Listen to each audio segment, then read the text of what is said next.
Hello and welcome to another one of these ADD videos. Today we're going to be looking at the concept of hypothesis testing. I'm going to do it by looking at two different methods.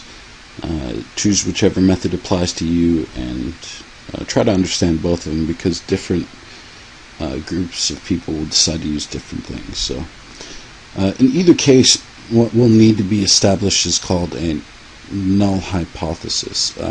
This null hypothesis usually will make a claim.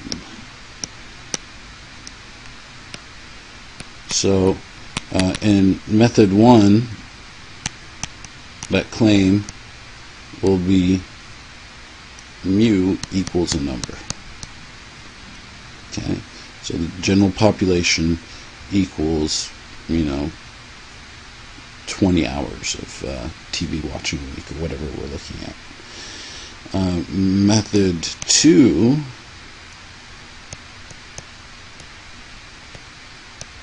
it'll be the complement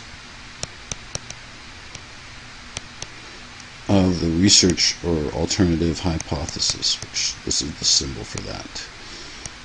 And I'm about to define that for you in a second, so don't panic. The symbol for the null hypothesis is usually H0.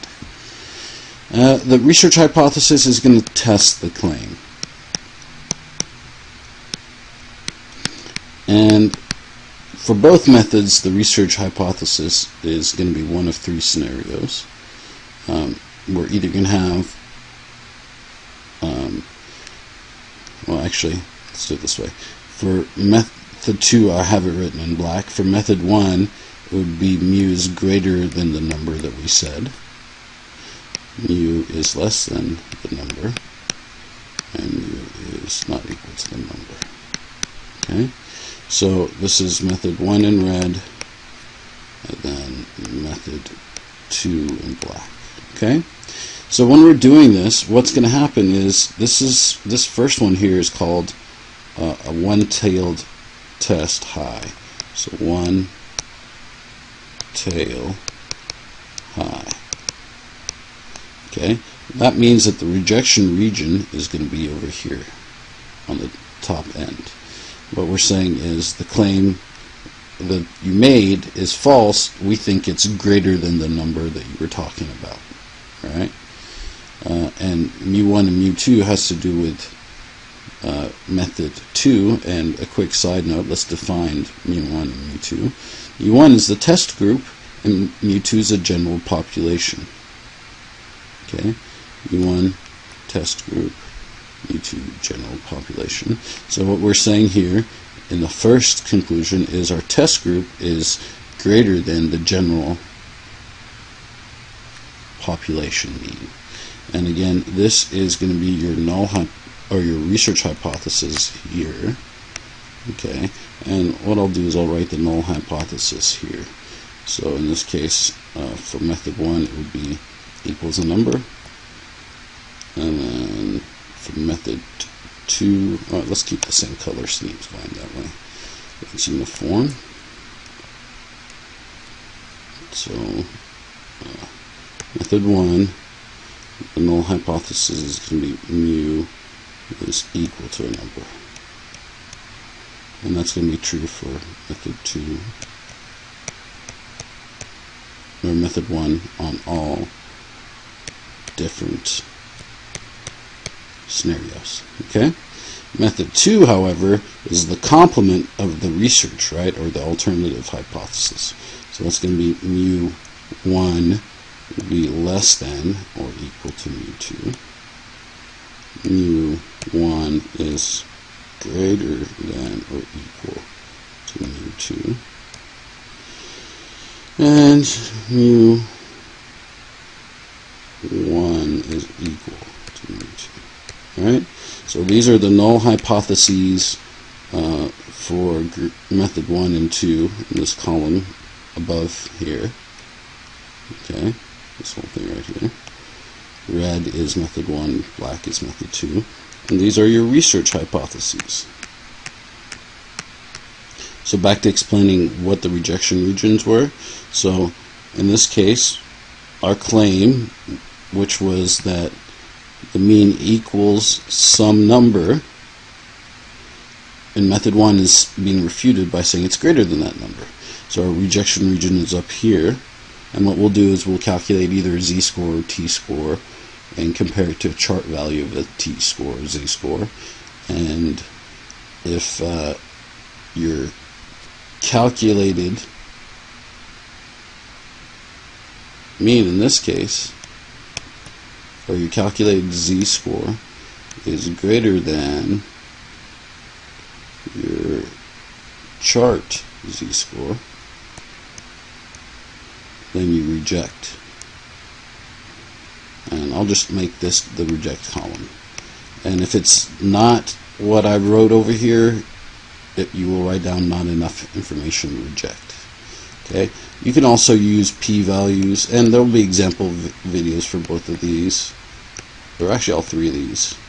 So just watch the examples and we'll make a little bit more sense. Now just try to see what the big picture is. So if I'm looking at the one-tailed test low, so one-tail low, that would be the null hypothesis in method 1 again is still equal the number, but here we're going to say it's less than that number. In this case, the general population, or the test population, is greater than or equal to the general population only because the research hypothesis is saying that the test population is smaller than. And either way, what that means is the rejection region is there on the left side. And all this is being based on the fact that this was less than here. That's why it's on the small side. This is greater than. That's why it's on the large side. Right? So, if we do not equal to, that would be a two-tailed test.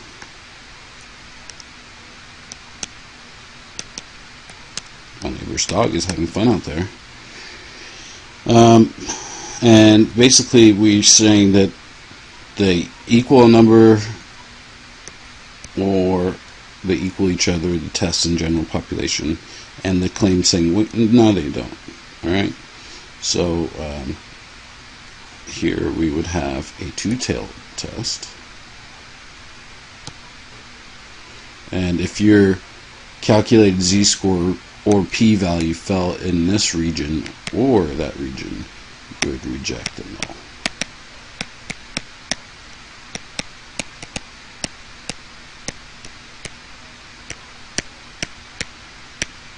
Alright? So that's the basics behind it. Now, depending on whether, if your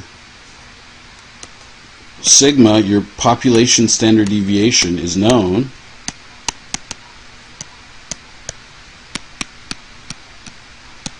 then you're going to use a z-score. If sigma is unknown, oops, forgot the n,